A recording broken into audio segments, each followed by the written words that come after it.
Hello નમસ્કાર વિદ્યાર્થી મિત્રો, વેદ ડિજિટલ એજ્યુકેશનમાં આપનું હાર્દિક સ્વાગત છે।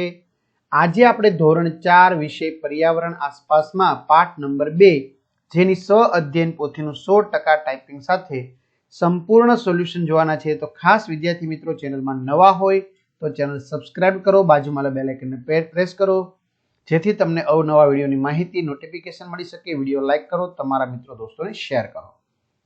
તો બીજું ચેપ્ટર છે કાનથી કાન। સાચો વિકલ્પ શોધીને લખો। સૌથી મોટા કાન ધરાવતું પ્રાણી કયું છે? તો માત્ર 4 એટલે કે હાથી। કયા પ્રાણીના કાન આપણે જોઈ શકતા નથી? તો 1 2 3 4 એટલે કે મગર, ગરોળી, દેડકો, કાચબો। ઘોડાના રહેઠાણને શું કહીશું? તબેલો।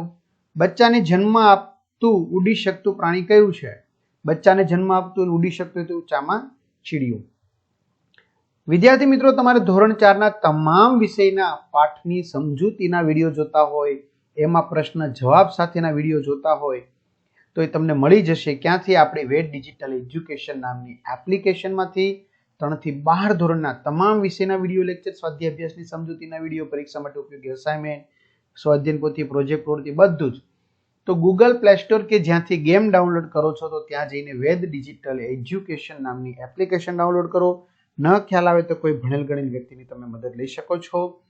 ઓપન કરશો એટલે આ પેજ ખુલે, એમાં તમારા પોતાના મોબાઈલ નંબર નાખો, સેન્ડ ઓટીપી કરો એટલે 4 આંકડાનો ઓટીપી આવશે, નાખશો તો આ પેડ કોર્સમાં જુદી જુદી પીડીએફ મળી જશે। એક્ઝામ પેપરમાં પેપરો, 3 થી 12 માં 3 થી 12 ધોરણના વિડીયો, તમારું ધોરણ તમારે પસંદ કરવાનું, વિષય પસંદ કરવાનો, ગણિત, ગુજરાતી, આસપાસ, ઇંગ્લિશ, હિન્દીનો સ્વાધ્યાયન પોથી, પ્રોજેક્ટ પ્રવૃત્તિ, પાઠવાદ વિડીયો નિહાળી શકશો। આપણું રાષ્ટ્રીય પક્ષી કયું છે? મોર। ચલો ઉદાહરણ પ્રમાણે સાચા જવાબમાં રાઉન્ડ કરો। દૂધ આપનારા પ્રાણી ભેંસ, બકરી, ગાય। શિંગડાવાળા પ્રાણી ભેંસ, બળદ, સાબર। ઝાડ પર ચડતા પ્રાણી વાંદરો, દીપડો, ખિસકોલી। માંસાહારી પ્રાણી દીપડો, મગર, શિયાળ। શાકાહારી પ્રાણી ભેંસ, ગાય, હાથી। ભાર ખેંચતા પ્રાણી બળદ, ઊંટ, ગધેડું, ઘોડો। ત્યાર પછી તમારી આસપાસ ઘરમાં, ખેતરમાં, વાડીમાં જોવા મળતા પશુ, પક્ષી, જીવજંતુનું નામ લખો। પશુ ગાય, ભેંસ, બળદ, બિલાડી। પક્ષી કબૂતર, ચકલી, પોપટ, કાબર। જીવજંતુ માખી, મચ્છર, કીડી, કરોળીઓ। તમારી આસપાસ જોવા ન મળતા હોય એવા પક્ષી, જીવજંતુના નામ। પશુ વાઘ, સિંહ, ચિત્તો, દીપડો। પક્ષી સારસ, હંસ, બતક, ગીધ। જીવજંતુ ઉધઈ, વીંછી, કાનખજૂરો, વંદો। તમે જે પ્રાણીઓના નામ ઉપર લખ્યા છે તે નીચે મુજબ વર્ગીકરણ કરો। કાન દેખાતા હોય ગાય, ભેંસ, બળદ, ચિત્તો, બિલાડી, સિંહ, વાઘ, દીપડો। કાન ન દેખાતા હોય ચકલી, પોપટ, કાબર, કબૂતર, મચ્છર, માખી, કરોળીઓ, કીડી। ચામડી ઉપર વાળ હોય ગાય, ભેંસ, બળદ, દીપડો, બિલાડી, સિંહ, વાઘ, ચિત્તો। ચામડી ઉપર પીછા હોય ચકલી, પોપટ, કાબર, હંસ, બતક, ગીધ, કબૂતર। દૂધ આપતા હોય ગાય, ભેંસ, ઊંટ, બકરી, ઘેટા। માથે શિંગડા હોય ગાય, ભેંસ, સાબર, નીલગાય, બળદ। શબ્દ ચોરસમાં બચ્ચાને જન્મ આપતા તથા ઈંડા મૂકતા પ્રાણીઓના નામ આપેલ છે તે શોધો અને લખો।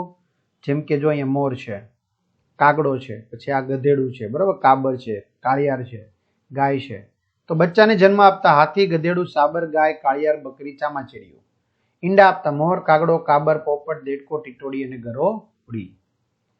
ચલો તેને ઓળખો। તેને ચાંચ છે, તે મારી મુઠ્ઠી કરતા નાનું છે અને ઘર આંગણે દાણા ચણવા આવે છે। ચકલી તે ખેડૂતનો સાથી છે, તે હળ ખેંચે છે। બળદ તે જંગલમાં રહે છે પણ જંગલનો રાજા નથી, એક ઝાડ પરથી બીજા ઝાડ પર કૂદી શકે છે। વાંદરો તે રાતે જ દેખે છે, તેની આંખો માણસ જેવી દેખાય છે, તેમાં કોણ આવશે? ઘુવડ તે જમીન અને પાણી બંનેમાં રહે છે, સુતેલા માણસ જેવો દેખાય છે। મગર। ચલો પ્રશ્નોના જવાબ આપો। તમે કયા પક્ષીના પીછાનો ઉપયોગ સુશોભન માટે કરશો? કઈ રીતે? તો અમે મોરના પીછાનો ઉપયોગ સુશોભન માટે કરીશું। મોર પીછાની જુદી જુદી ડિઝાઇનો બનાવીશું। જે પ્રાણીઓના શરીર પર જુદા જુદા પટ્ટા જોવા મળતા હોય તેના નામ લખો। વાઘ, ખિસકોલી, બિલાડી, જીરાફ, ઝીબ્રા।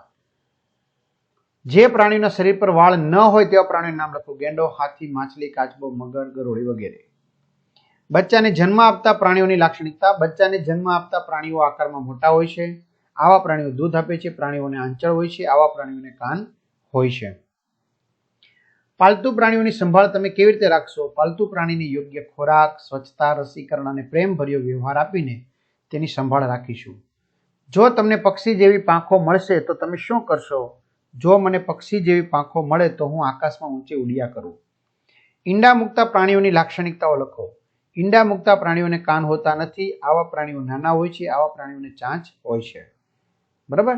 તો આ રીતે વિદ્યાર્થી મિત્રો સરસ મજાનું આપણે શું જોઈ લીધું? તો કે સોલ્યુશન જોઈ લીધું. તો તમારા મિત્રો દોસ્તોને જાણ કરો. કંઈ પણ તમને ભૂલ લાગે તો કમેન્ટ કરો, વિડીયો લાઈક કરો, ચેનલમાં ન હોય ચેનલ સબસ્ક્રાઈબ કરો. અસ્તુ. જય હિન્દ, જય ભારત.